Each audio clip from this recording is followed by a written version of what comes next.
in a genocide! You're complicit in a genocide! Eddie, there's a genocide! Eddie, there's a genocide! Come on, Eddie!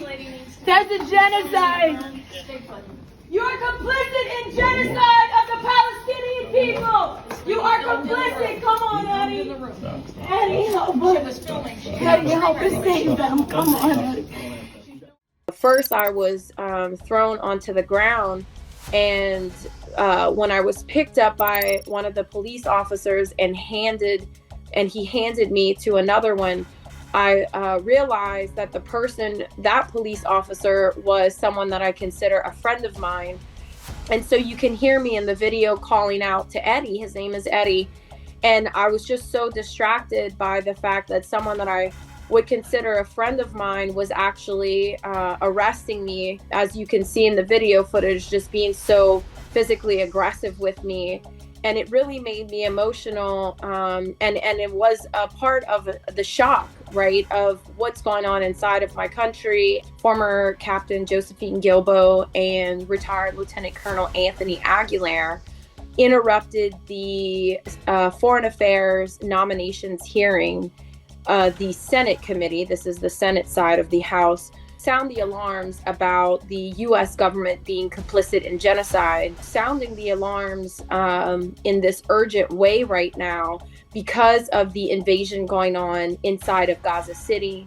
In the last 48 hours, we all have witnessed the massacres intensify. And last week, we had a conversation anticipating that this would happen. I served the United States Army for over 17 years, and I followed and trusted these institutions of my government so blindly, believing the things that my government was saying, believing the things that the military were saying, and even our media.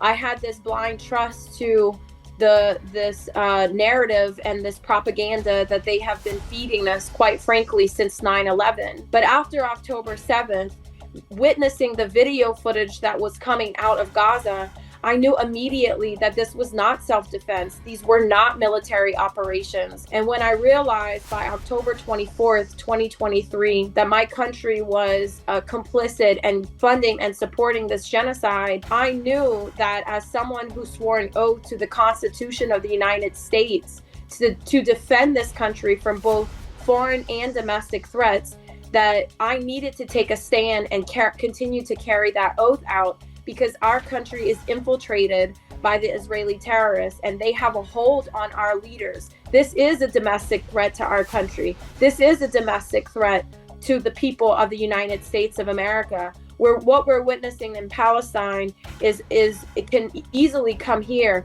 And so I know that as a veteran who served in the war machine, who was a part of this military industrial complex, that I have a duty and responsibility to speak out against what is happening to the Palestinians with my tax dollars. I have a message for those who are listening in the Middle East. I want you to understand that here in America, we have come to the realization that our government has been lying to us and brainwashing us with propaganda about the region of the Middle East, about the people within the Middle East, about the culture, and even about the religion of Islam.